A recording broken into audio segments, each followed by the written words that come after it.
क्या आपने कभी सोचा है कि मौत के ठीक आखिरी पल में इंसान क्या सोच रहा होता है?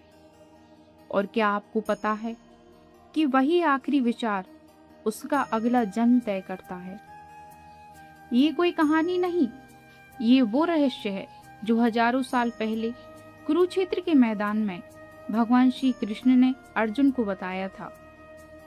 और यकीन मानिए, अगर आपने आज के इस वीडियो को आखिरी तक देख लिया तो मौत को देखने का आपका नजरिया हमेशा के लिए बदल जाएगा।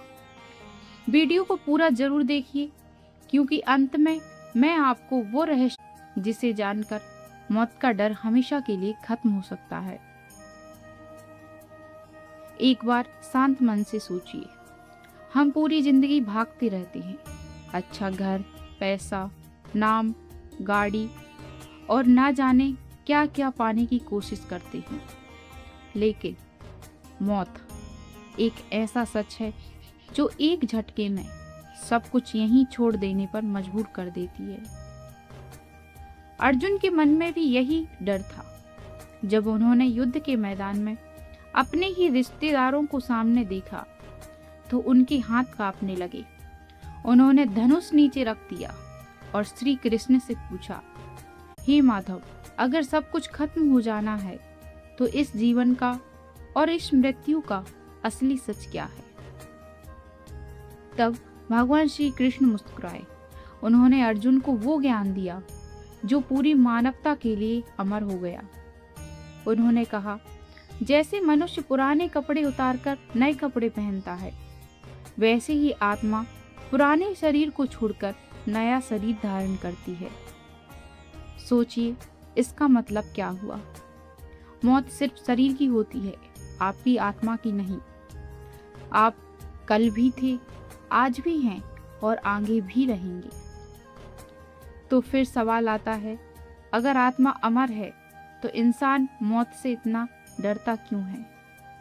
क्योंकि हम खुद को आत्मा नहीं, यह शरीर मान बैठे हैं।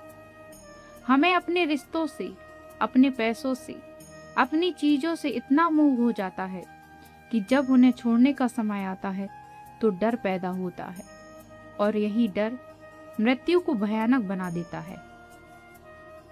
लेकिन अब सुनिए गीता का सबसे बड़ा रहस्य।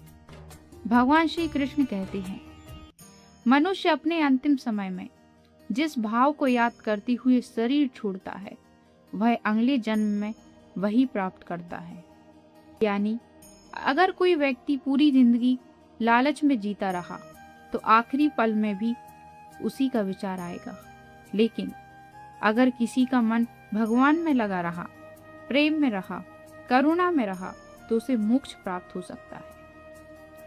प्राचीन ग्रंथों में राजा भरत की एक कहानी आती है। वो एक महान राजा थे जिन्होंने सब कुछ त्याग कर जंगल में तपस्या शुरू कर दी। लेकिन एक दिन उन्हें एक हिरण का बच्चा मिला। धीरे धीरे उनका मन उस हिरण में इतना लग गया कि ध्यान और तपस्या पीछे छूट गई। और जब उनका अंतिम समय आया तो उनके मन में सिर्फ वही हिरण था। नतीजा, अगले जन्म में उन्हें हिरण बनकर जन्म लेना पड़ा। यही है अंत मति सो गति का नियम। श्री कृष्ण कहते हैं, हे अर्जुन, मेरा स्मरण करो और अपना कर्म भी करो। इसका मतलब यह नहीं कि संसार छोड़ दो, बल्कि अपने हर काम को ईश्वर को समर्पित करके करो। जब मन शुद्ध होता है तो मृत्यु भी शांत हो जाती है।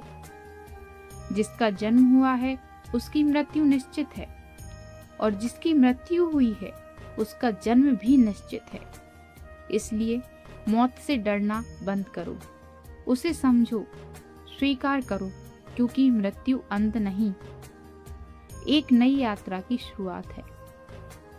जब इंसान इस सत्य को जान लेता है तो वह इस पुराने शरीर को मुस्कुराते हुए छोड़ देता है, ठीक वैसे ही जैसे कोई पुराना कपड़ा उतार देता है। और यही गीता का सबसे बड़ा महाज्ञान है। अगर आप भी मानते हैं कि गीता का यह ज्ञान हर इंसान तक पहुंचना चाहिए तो इस वीडियो को अभी लाइक करें और कमेंट में लिखें, जय श्री कृष्ण। और अगर आप भी ऐसी ही रहस्यमयी और आध्यात्मिक वीडियो देखना पसंद करते हैं तो चैनल को सब्सक्राइब जरूर करें, क्योंकि यहाँ आपको मिलता है सनातन धर्म का वो ज्ञान जो जिंदगी बदल देता है। मिलते हैं अगली वीडियो में। हरि ओम।